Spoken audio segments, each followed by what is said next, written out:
Graça e paz, queridos. Aqui estamos mais uma vez para trazer a mensagem profética para a sua vida. Hoje estamos nessa sequência, nesse trabalho do fluir do avivamento. Então estamos aí hoje com segunda parte do tema Programas sem oração e mudar por mudar. Vamos lá para os nossos textos bíblicos, né?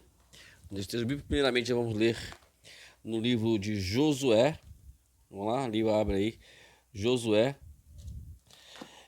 capítulo 9, versículo 14. Josué capítulo 9, versículo 14. Diz assim: Então os israelitas tomaram da provisão e não pediram conselho ao Senhor. Então, tá aí a primeira passagem. Agora a segunda é Jeremias. Provérbios,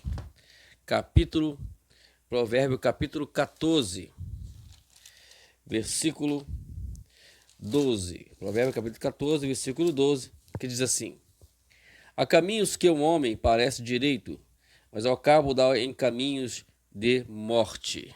Agora sim, agora Jeremias, capítulo 10. Jeremias, capítulo 10. Vamos ler o versículo 23. Jeremias 10, 23, que diz assim: Eu sei, ó Senhor, que não cabe ao homem determinar o seu caminho, e nem ao que caminha dirigir os seus passos. Agora, dando uma pulada bem grande, indo para Tiago, capítulo 1, e vamos ler apenas o versículo 5, que diz assim: Se, porém, algum de vós necessita de sabedoria, peça a Deus, que a todos dá liberalmente, e nada lhes impropera, e ser-lhe-á concedida. Tá aí essas 4 passagens bíblicas para esse tema que estamos falando. Lembrando que esse tema nos fala sobre algo muito importante, sobre a questão que nada é feito sem oração. E mudanças, se é para haver mudanças, tem que ter propósito. Hoje vamos falar, como nós prometemos ontem, terminamos ontem a segunda parte agora, sobre 4 erros comuns ao fazer mudanças na igreja. Então eu quero hoje falar sobre isso. A primeira dela é: devemos resistir à pressão para fazer mudanças, sem cuidadosamente buscar a direção específica de Deus para a nossa congregação em particular. Então, sem a direção de Deus, qualquer mudança será para o erro, né? Não vai ter progresso. Escute somente aqui: Deus não tem uma só forma que sugere que todas as igrejas devam se encaixar nela. Alguns membros podem ler sobre essas novas abordagens e começar a pressionar os líderes para imediatamente adotarem aquelas mudanças ou programas exatamente como apresentados. Só porque uma igreja próxima fez algo que deu certo, eles assumem que é a vontade de Deus para eles também. Cada igreja tem as suas particularidades, como idade média na congregação, histórica, cenário e visão. Por isso, cada um deve encontrar e seguir a direção específica de Deus e não simplesmente agarrar o último programa que apareceu. Então, não é porque deu certo na igreja tal, não é porque deu certo para o ministério tal, que tem que ser para esse ministério agora aqui. Não, queridos, por favor. A igreja, na verdade, é chamada da multiforme sabedoria de Deus. Então, é importante você sempre entender isso. Se nós entendermos isso, a gente não vai ter muito problema, não. O problema está porque justamente a gente quer copiar programa dos outros e cada um tem a sua forma, tem a sua filosofia, tem o seu pensar, como trabalhar. E nós temos que respeitar isso. Então, tudo tem que ser feito dentro da direção de Deus. A vontade de Deus a vontade de Deus foi para aquela igreja fazer aquele programa, deu certo, deu tudo direitinho, não tem problema nenhum, legal. Só que para essa igreja aqui, ou para aquela igreja ali, não é esse o programa que Deus quer que você segue, ok? Vamos lá, segunda.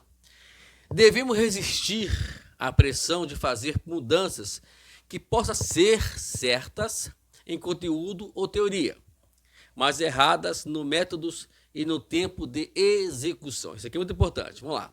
Em algumas igrejas, mudanças dramáticas podem acontecer suave e rapidamente, enquanto em outras, o mesmo abordagem pode criar um naufrágio.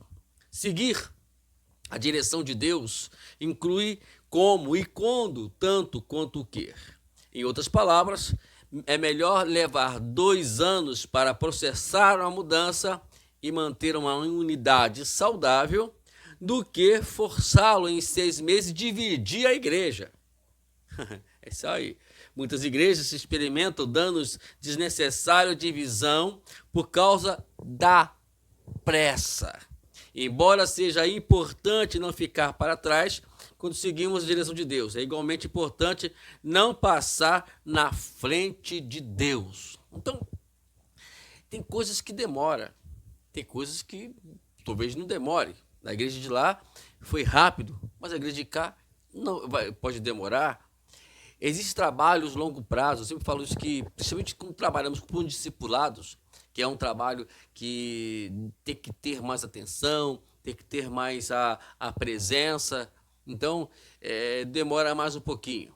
E outros mais que você vê aí, pode acontecer rápido, como não pode acontecer rápido. Então, tem coisas que demoram, amados, demora, e precisamos respeitar isso. Nós falamos aqui numa mensagem anterior que o tempo é de Deus, né? Vamos lá.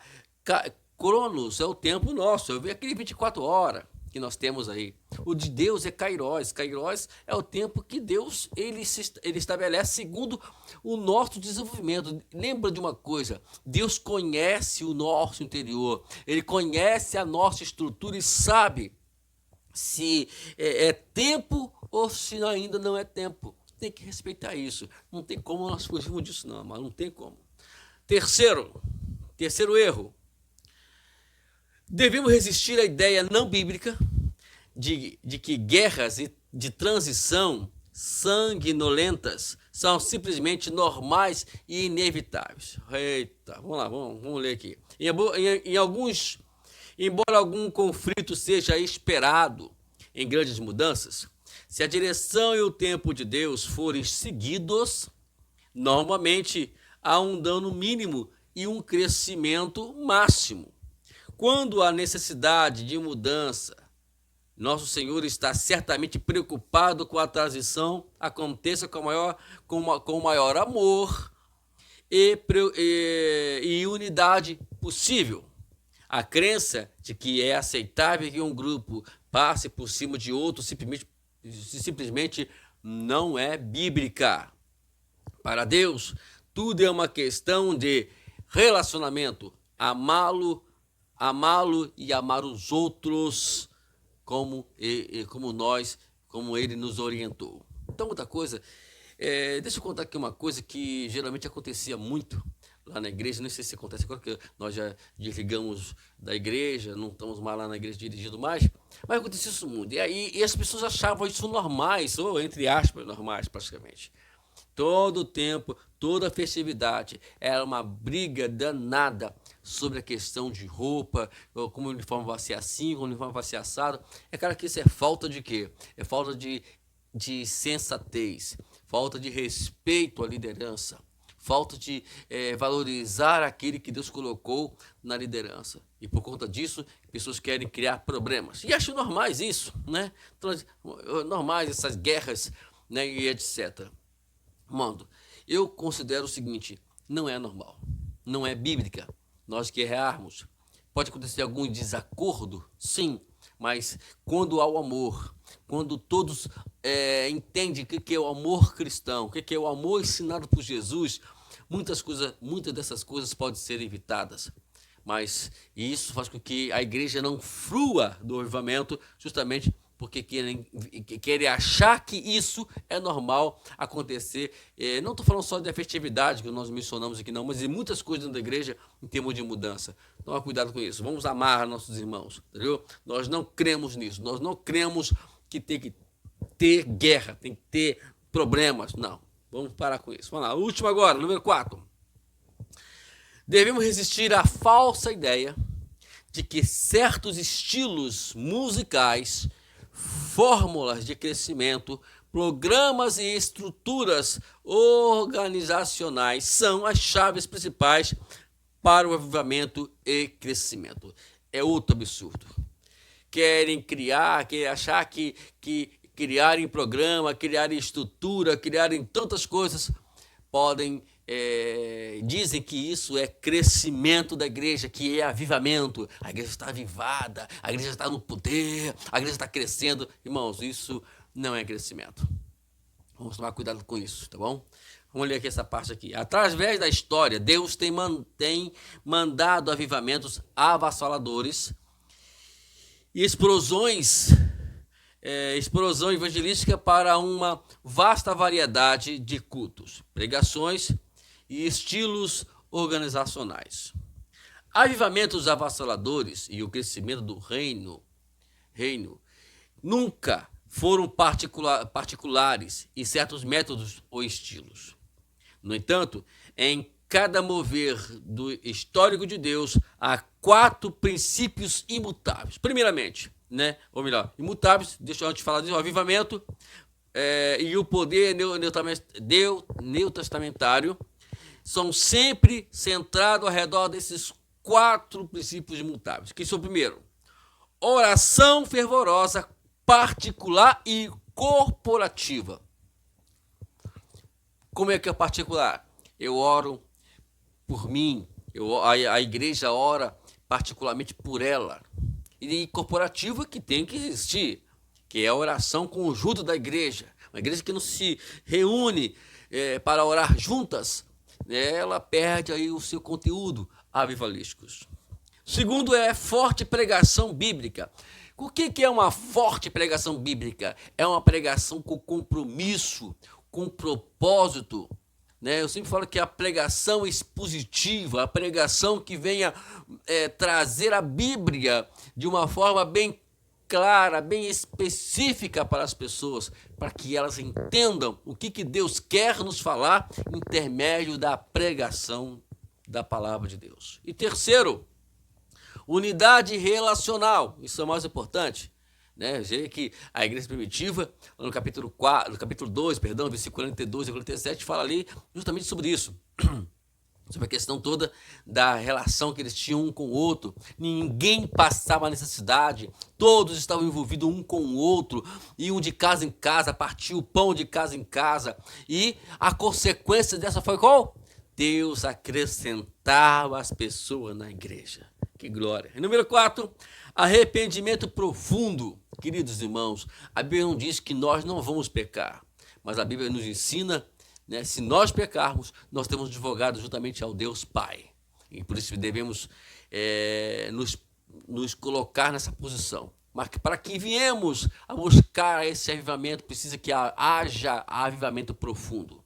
O que faz uma igreja ser avivada é ela viver em contrito com o Senhor, em quebrantamento com o Senhor. Se não for assim, é complicado, Esses são os princípios negociáveis de Deus. Em outras palavras, Deus tem um plano A e não existe o plano B. Métodos e estilos vão e vêm, mas os princípios de Deus são eternos e elas nunca mudam. Princípio a princípio, nunca vão mudar. Estilos, métodos, isso vai, outros métodos vêm, vem um programa aqui, aí passou ele, agora vem outro, mas os princípios, eles são eternos. Vamos focar nesses princípios aqui, ok? Então tá aí esses quatro. Agora vamos concluir a nossa mensagem de hoje. Enquanto as mudanças metodológicas sejam importantes e positivas, elas nunca devem suplantar a oração fervorosa, o arrependimento, a unidade, o discipulado, o evangelismo bíblico, nunca substitutos superficiais centrados no homem.